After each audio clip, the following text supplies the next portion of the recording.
So I've got the intermediate gear put back in, the modified bushing and shaft. I've put the input gear in with a little drive shaft here so I can turn it, and you can now see how much play there is on the gears. That's acceptable. That's just through the teeth. That's just a little backlash. You have to remember there's no oil in this, and remember too that when you fill this up with oil, there's a level, this is the other way around, so this half would be practically full of oil, so the diff's always running in oil. It's quite a good idea. Now what was I going to say to you? Yeah, so that's how much play's in there. Now if you can see how much I'm turning, maybe not, maybe you can see how much I'm turning the shaft in correspondence to how much is on the wheel there. Now it's in high range at the moment, but there's no resistance here. You can see the other gear. Can you? No, you can't.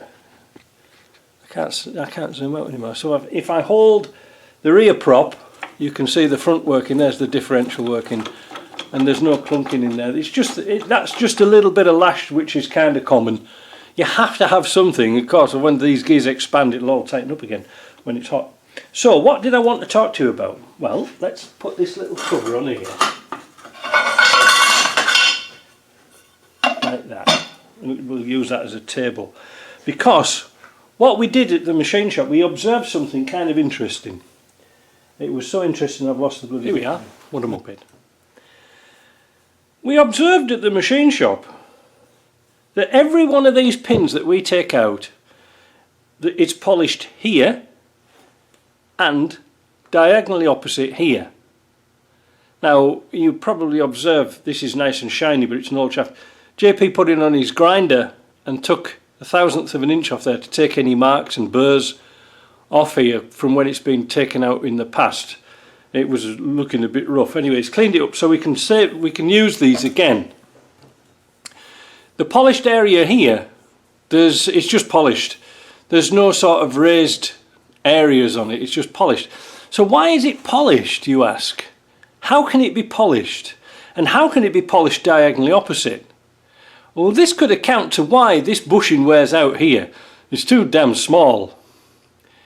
In fact, the hole, when we looked at it, we thought, well, it's really small, but there was engineering restrictions on how you could do it.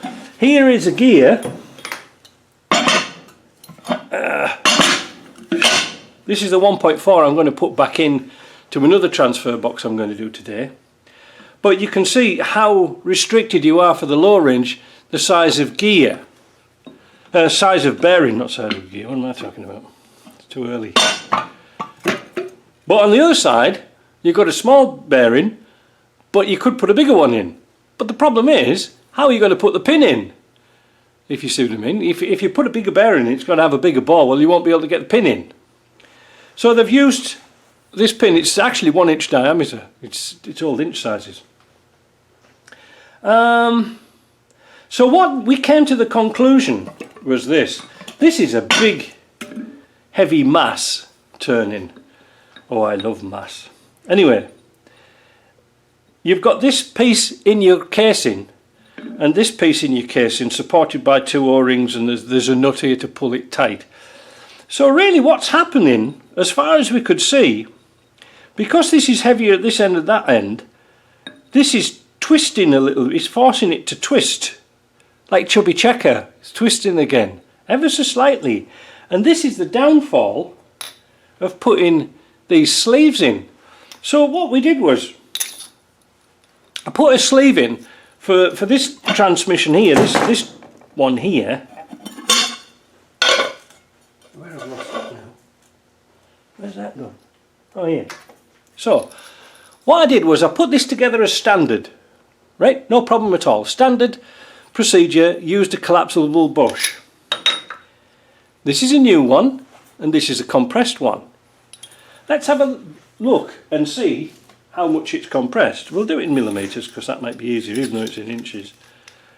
So it's 60.42 millimetres uncompressed, but when it's compressed it's 59.41, or is it? Because if you look at it at the other side, it's 58.91. In other words, what we came to the conclusion was,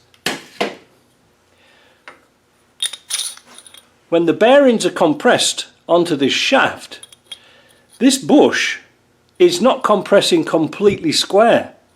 This is the reason why Land Rover came out with using solid bushes, and these are in shimmed increments. They're in increments of 0.0, I think they're 0.05 millimeters. I could be wrong, but there's actually 20 of them, and it's between 10 and 17 pounds a pop.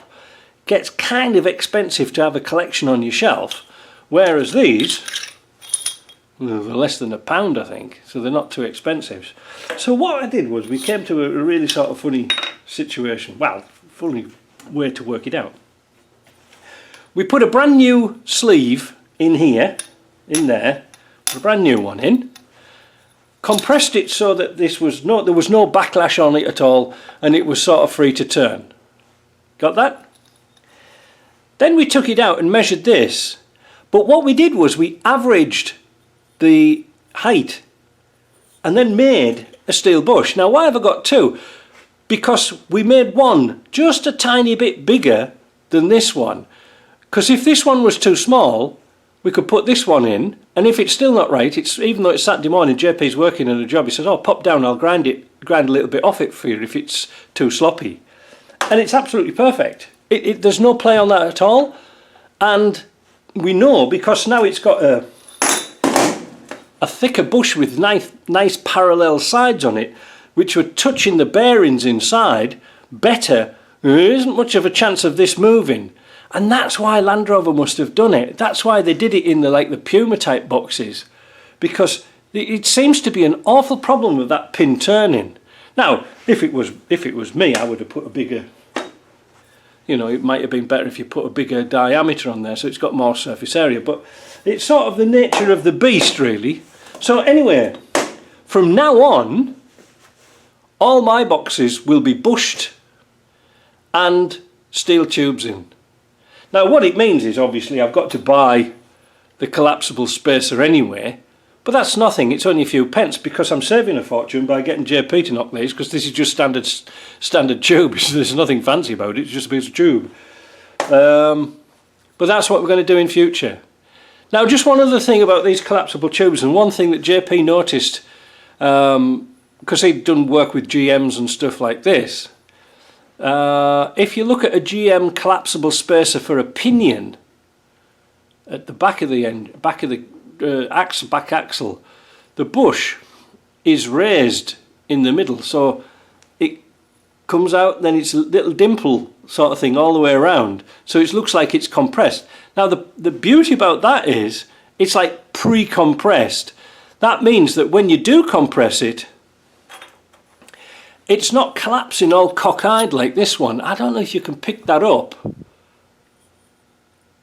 but it's bored here and bored here. Maybe if I shine the light on it you can see it. See where it's bored? But it's not bored at that side. It's bored at the opposite side. You can feel it. I wish you could feel it.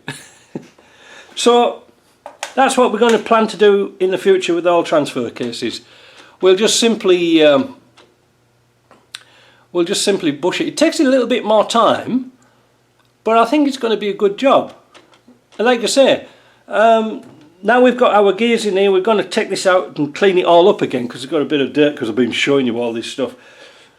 But what I do when I do these transfer cases, fill them up with the cheapest oil I can, run them for about 500 kilometers, 1,000 kilometers, and drain the oil and put some good, better quality oil in, because invariably, no matter what you do, you always get a little bit of running in muck.